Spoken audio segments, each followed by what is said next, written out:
बच्चों, कैसे हैं आप लोग? अच्छे होंगे, घर में खूब मज़े कर रहे होंगे और उसके साथ साथ पढ़ाई भी कर रहे होंगे। तो पिछले वीडियो में हमने क्या पढ़ा?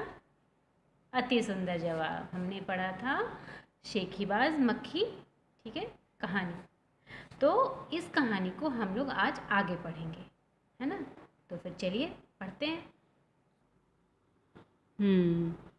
तो हमने देखा कि कैसे कहानी में एक शेर को छोटी सी मक्खी ने हरा दिया, एकदम परेशान कर दिया। और शेर अंत में थक गया, हार गया और थककर वह बोला, मक्खी बहन अब मुझे छोड़ो, मैं हारा और तुम जीती, है ना? तो अब आगे इसके हम लोग देखते हैं क्या होता है। मक्खी घमंड में चूर होकर उड़ती उड़ती आगे बढ़ी।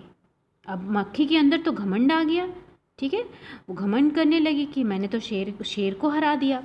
सामने एक हाथी मिला।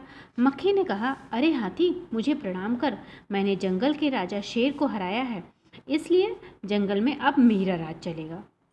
मक्खी बोली, इतनी छोटी सी मक्खी हाथी से बोलती है कि हाथी अब तुम मुझे प्रणाम करो, क्योंकि मैंने तो जंगल के राजा को हरा दिया है और अब इस जंगल में मेरा राज चलेगा, ठीक है। हाथी ने सोचा, इस पागल मक्खी से बहस कौन करने में अपना समय बर्बाद करे। तो हाथी ने सूंड ऊपर उठाकर मक्खी को प्रणाम किया और बढ़ गया। हाथी ने सोचा, इस मक्खी को से कौन बहस करने में अपना समय बर्बाद करे, चलो इसको प्रणाम करके अब मैं आगे चलता हूँ, ठीक है। वो आगे निकल गया।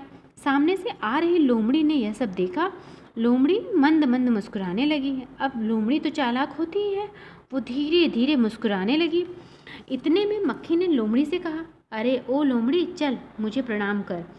मक्खी ने कहा, लोमड़ी चलो अब तुम भी मुझे प्रणाम करो, मैंने जंगल के राजा शेर और विशालकाय हाथी को भी हरा दिया है। मैंने तो जंगल के राजा को और विशालकाय मतलब बहुत बड़ा, ठीक है, बहुत बड़े हाथी को भी हरा दिया है। लोमड़ी ने उसे प्रणाम किया, फिर धीरे से बोली, धन्य हो, धन्य है आपका जीवन और धन्य हैं आपके माता पिता। लोमड़ी ने मक्खी से कहा, प्रणाम भी किया और धीरे से बोली, धन्य हो, हे मक्खी तुम धन्य हो और आपका जीवन भी धन्य है और आपके माता पिता भी धन्य हैं। लेकिन अब चालाकी दिखेगी लोमड़ी की।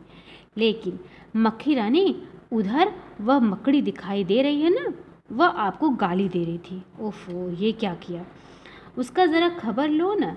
यह सुनकर मक्खी गुस्से से लाल हो गई। ओफो, जैसे ही इसने सुना, मक्खी ने यह सुना कि मकड़ी उसे गाली दे रही है, उसका तो गुस्सा बढ़ गया, वो बहुत ज़्यादा गुस्से में आ गई।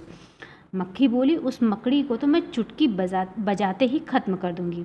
मक्खी बोली, उस मकड़ी को तो मैं बस चुटकी में मार दूंगी, तुरंत ही ख़त्म कर दूंगी, क्योंकि उसके अंदर तो घमंड आ गया था और वो जो है वो सोच रहे थे कि जब मैंने जंगल के राजा और विशालकाय हाथी को हरा दिया है तो मकड़ी क्या चीज़ है। यह कहते हुए मक्खी मकड़ी की तरफ झपटी और मकड़ी के जाले में फंस गई। मक्खी जाले से छूटने की ज्यों ज्यों कोशिश करती गई, त्यों त्यों और भी अधिक फंसती गई।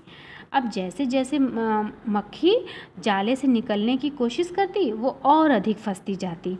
अंत में वह थक गई, हार गई और अंत में वह थक गई, परेशान हो गई। यह देखकर लोमड़ी मंद मंद मुस्कुराती हुई वहाँ से चलती बनी। और जब उसने देखा लोमड़ी ने कि वो फंस चुकी है और निकल नहीं पा रही है, तो वो धीरे धीरे मुस्कुराती हुई वहाँ से चली गई। और इस कहानी को लिखा है योगेश जोशी ने। तो आप लोगों को कहानी कैसी लगी? मुझे तो भाई बहुत अच्छी लगी, ठीक है, और मुझे लगता है कि आप लोगों को भी अच्छी लगी होगी, है ना? तो अब हम लोग इसमें से थोड़े से कठिन शब्द अब देखते हैं हम लोग कठिन शब्दों को, ठीक है।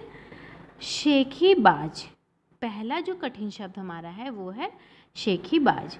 शेखीबाज का मतलब होता है बढ़ चढ़कर बात करने वाला। ये मैंने आप लोगों को कल भी बताया था। गुस्सा, गुस्सा मतलब क्या होता है? क्रोध, ठीक है। हिम्मत, हिम्मत का अर्थ होता है साहस। घायल, घायल का अर्थ होता है जख्मी। घमंड, घमंड में आ गई थी ना मक्खी, तो घमंड का अर्थ होता है अहंकार। बहस, बहस मतलब विवाद, मतलब वो बहस नहीं करना चाहता था ना हाथी मक्खी से, तो वो शब्द है बहस। बहस का मतलब विवाद। बर्बाद, बर्बाद मतलब खराब, अपना टाइम बर्बाद नहीं करना चाहता था।